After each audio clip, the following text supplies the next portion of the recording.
Hello everyone, আজি আকৌ এটা ভিডিঅ'লৈ আহিলো। এই ভিডিঅ'টোত আমি ভেক্টৰৰ এটা কোৱেশ্চন লৈছো।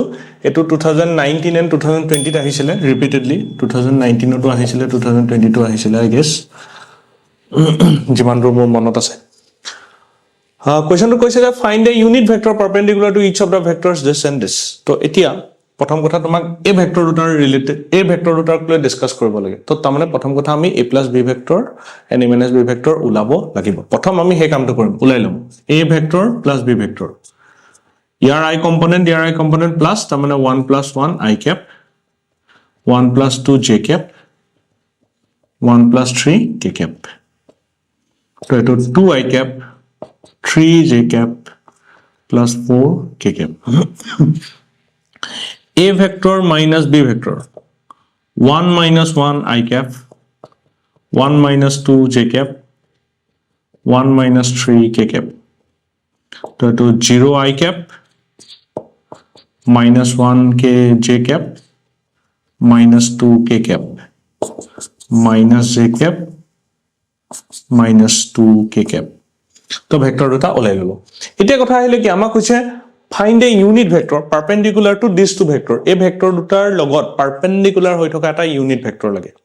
প্ৰথম কথা তুমি জানিব লাগিব যে দুটা ভেক্টৰ লগত পাৰপেন্ডিকুলাৰ হৈ থকা ভেক্টৰটো কেনেকৈ ওলাই। পাৰপেন্ডিকুলাৰ হৈ থকা ভেক্টৰটো ওলাব পাৰিলে ইউনিট ভেক্টৰটো আমি নিজে উলিয়াই ল'ব পাৰিম। কিন্তু প্ৰথম লাগিব এই দুটা ভেক্টৰৰ পাৰপেন্ডিকুলাৰ ভেক্টৰ, আৰু সেইটো কেনেকৈ ওলাই। সদায় মনত ৰাখিবা দুটা ভেক্টৰ পাৰপেন্ডিকুলাৰ ভেক্টৰ যদি ওলাব হৈছে তাৰ ক্ৰস প্ৰডাক্টটো ওলাই দিলে হ'ল।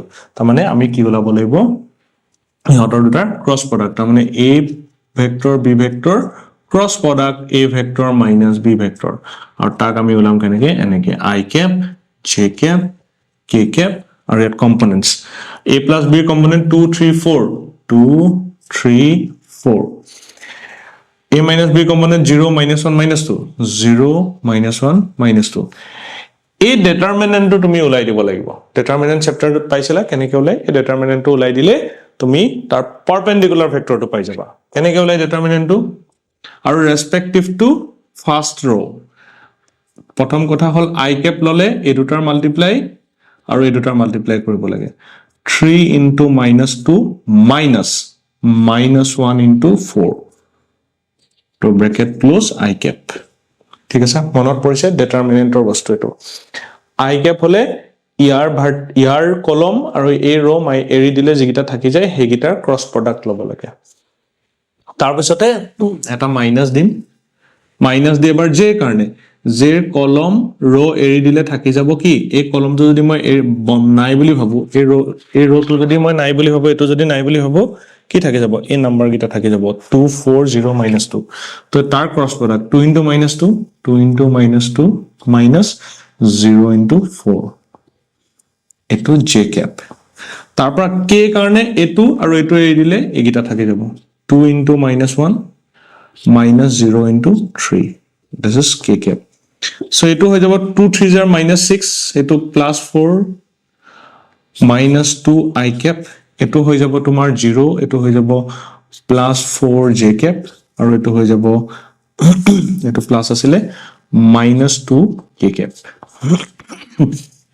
-2 i cap 4 j cap -2 k cap। আমি কি পাই গলো আমি এই ভেক্টৰ দুটাৰ পাৰপেন্ডিকুলাৰ ভেক্টৰ এটা পাই গলো। পৰীক্ষাত তেনেকৈ ক'ব পাৰে find a vector perpendicular to this and this, তেতিয়া তুমি ইমানটো কৰি দিলে হৈ যাব। কিন্তু আমাক এবাৰ কোৱেশ্চনত কি বিচাৰিছে find a unit vector perpendicular to this and this. তো এতিয়া এই দুটাৰ পাৰপেন্ডিকুলাৰ ভেক্টৰ পাই গলা, এতিয়া তোমাক ইউনিট ভেক্টৰ লাগে, তাৰমানে তুমি ইয়াক ইউনিট ভেক্টৰলৈ কনভাৰ্ট কৰি দিয়া হৈ গল। এটা ভেক্টৰক ইউনিট ভেক্টৰলৈ কনভাৰ্ট কৰে কেনেকৈ তাৰ ম্যাগনিটিউডেৰে ডিভাইড কৰি দিলে হ'ল, হয় নে নহয়। তো আমি এটোক এটা নাম দিলো ক্যাপিটাল লেটাৰ এ ভেক্টৰ। তো ক্যাপিটাল লেটাৰ এ ভেক্টৰটো পালো হেতু। এতিয়া তাক আমি ইউনিট ভেক্টৰলৈ কনভাৰ্ট কৰি দিম। সি ক্যাপিটাল লেটাৰ এ ভেক্টৰটো আমি পালো, ক্যাপিটাল লেটাৰ এ ভেক্টৰটো আমি পালো -2 i cap +4 j cap -2 k cap। So ইয়াক ইউনিট ভেক্টৰলৈ কনভাৰ্ট কৰিলে it will be a cap। তো তাৰ মানে a ভেক্টৰক ইয়াৰ মডুলাসেৰে আমি ডিভাইড কৰি দিম -2 i cap 4 j cap -2 k cap divided by its modulus -2 square 4 square plus minus 2 square. Minus 2 I cap, 4 j cap, minus 2 k cap. তো তার মানে আমার হয়ে যাব 4, 16, 4. তো আমার এটা হয়ে যাব 24 root over 24 minus 2 I cap, 4 j cap, minus 2 k cap. আর ইয়াত যদি দি দিও minus 2 by root over 24 I cap, 4 by root over 24 j cap, and minus 2 by root over 24 k cap. তো এইটো হৈ গল আমাৰ a cap.